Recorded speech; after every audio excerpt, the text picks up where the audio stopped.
So the Subaru has been running a little bit average the last couple of days. So there's a couple of things I want to try. The first one is something that I don't think has ever been done on the car before. So we have a new gasket for our, having a mind blank what it's called. Something to do with the car idling. The other thing as well is that I know this is an issue with my particular car, is my ground wires build up so much crud on them all the time somehow. And I also think it's because there's not a proper terminal on them. And I do find that every time I clean it, the car runs so much smoother. And then a couple weeks kind of goes by, they build up again. There's not that good of a ground connection, the car starts to run crap. So if you're having running issues with your car, the first thing I always say, check your MAF sensor. Clean your MAF sensor. That is what fixed my first like boosting problem, where it just felt like the boost was like really stuttering when you got on the throttle. I cleaned that out, ran so good. So to start off with, because this does have coolant going to it, and this sits that tad higher than that, I'm going to take a bit out of here, just chuck it into our overflow. That should hopefully bring that level down enough so that we don't have coolant pouring out of this, and most importantly, not coolant then going into our intake side. And then because we are taking that off, got a new gasket here, just cheap insurance. I think it was like 10 bucks for the gasket, so I may as well replace it while we're there. And I have also heard that these screws can be a bit of a dick to get out.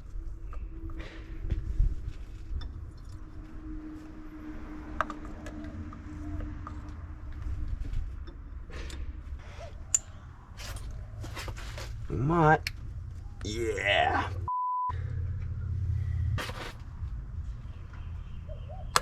Oh, we got one of them at least. That's a good start. Let's not take that completely off until we know we can get this one out, which is a very soft screw and not cooperating. Oh, beautiful. Those are never going back on. Yeah, we're good, we're good. Oh, that is nice and caked up in there. Make sure our new gasket is actually the correct size. Yeah, we're sweet.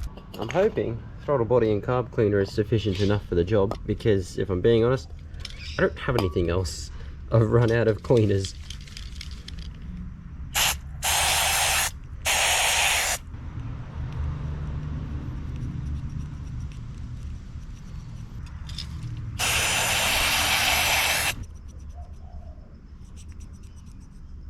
Now you probably can take this actual module apart. I just don't know if I actually have the screw head that'll fit those. So you do want to be careful with using this stuff, because apparently it can eat rubber gaskets. And when you are cleaning it, don't be scrubbing. You just want to lightly kind of brush in there. Damn bike's going past. You just want to be lightly brushing in there. Or something else you can also do, apparently you can also let this sit with some fuel in it as well. I've got a big jerry can here, but it doesn't have much fuel left in it. Oh, way too much. That's fine. So I'm going to give it about a half hour to sit like that. We'll give it a clean out with the Q-tip.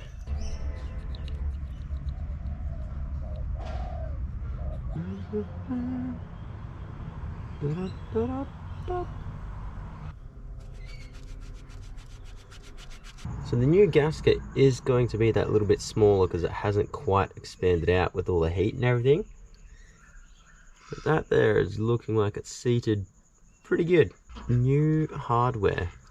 So I found these in my bolts drawer and they look like they could work, and this is exactly what I was trying to look for. So it does have the Phillips head there, but it's also a nut on the end, or a bolt head on the end. Be good for me. Oh, that is so good. That means we don't have to worry about stripping that again, or at least we have a backup plan if it does decide to strip.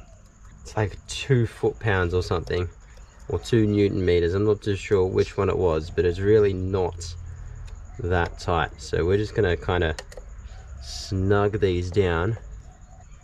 There we go. I think I felt that one bottom out. That one feels like it's pretty good. plug this one back in.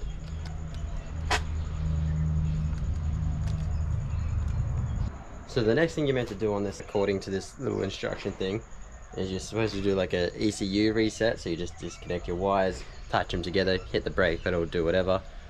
I'm gonna go get that new terminal for the battery first, seeing as we're disconnecting the battery.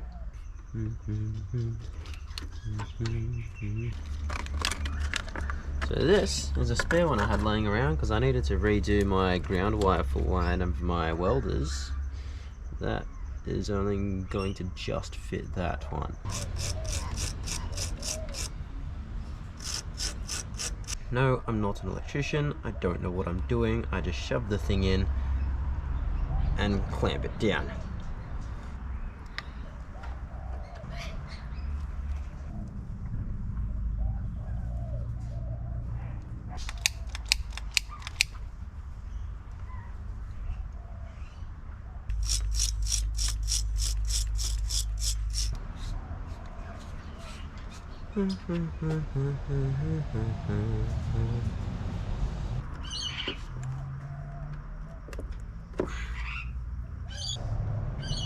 Yeah, cool. That feels like it's not going anywhere, but does my heat shrink?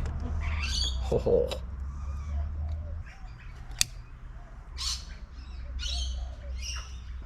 And now we should have somewhat decent negatives. There's a little close-up of what's happening with this. So we kind of got this one faced that way, so that sits flush up against there. Then this one will be backwards on there, that sits flush on there. Tighten that bolt down on that, and we should be sweet.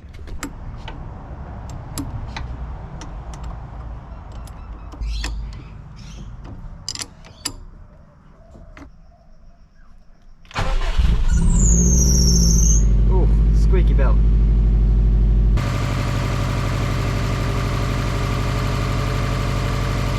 While we're here, I've got some of this stuff, so we're gonna chuck this in the fuel tank.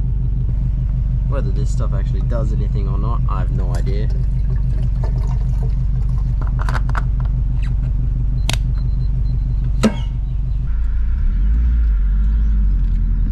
Camera's probably gonna fall.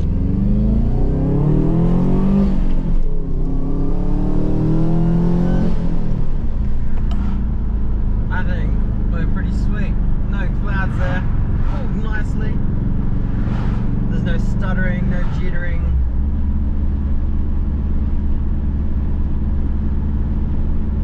We're good. We've got a normally functioning car again, minus the check engine light that pops up every now and then.